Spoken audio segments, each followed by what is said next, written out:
This is After the Fire, a series about history after the events.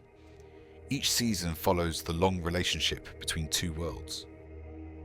Borders are often described as lines, but between Iran and India, borders were rarely lines. They were zones. They shifted, softened, dissolved, and returned in new forms. They were lived rather than enforced, negotiated rather than fixed. For centuries, what separated these worlds was never fully settled, and that instability shaped both sides. Chapter 1: The World of Bufferlands. Between the Iranian plateau and the Indian subcontinent lay regions that resisted permanent ownership. Arachosia, Drangiana, Bactria, Gandhara, names that appear and disappear in sources, never fully stable, never entirely peripheral. Empires passed through these lands, but few held them without compromise. Authority here was layered. A ruler might claim loyalty while local elites governed daily life. Tribute could be paid without cultural submission. Allegiance shifted with opportunity. These regions functioned as buffers, not because empires planned them that way, but because geography demanded it. Mountains, deserts, and distance made direct control expensive and uncertain. Empires learned to tolerate ambiguity. From the Achaemenids to the Kushans, from the Sassanians to early Islamic dynasties, power here was often indirect. Control meant influence, not enclosure. The result was a frontier world accustomed to flux. Identity was flexible. Languages mixed. Religious practices overlapped. People learned to live with changing rulers, without constantly changing themselves. This is what unsettled borders look like when they persist for centuries.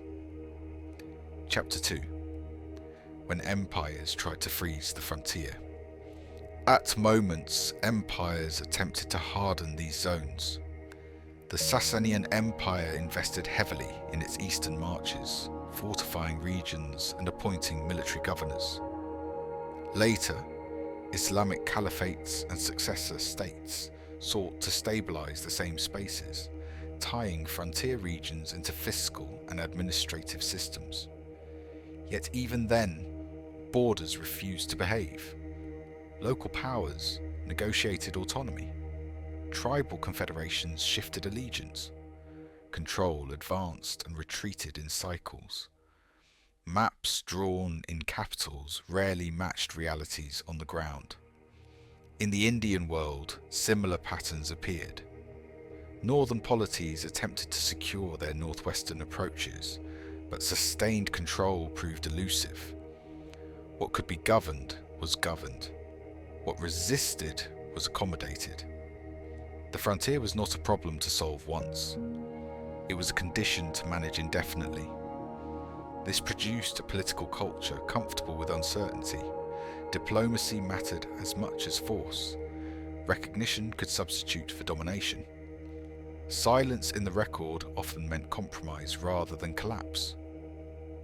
Chapter 3: Borders as memory, not walls. Only much later did borders between Iran and India begin to resemble modern expectations. Colonial administration demanded precision. Lines had to be drawn, mapped, and defended. What had once been zones of movement became edges of jurisdiction. Ambiguity became unacceptable. Yet the older world did not disappear. It lingered in social practice, in patterns of trade, in shared cultural memory. Even after borders hardened on paper, life often continued to ignore them. This is why borders in this region still feel provisional. They carry the weight of centuries of negotiation beneath a relatively thin layer of modern certainty. Between Iran and India, borders never fully settled because they were never meant to.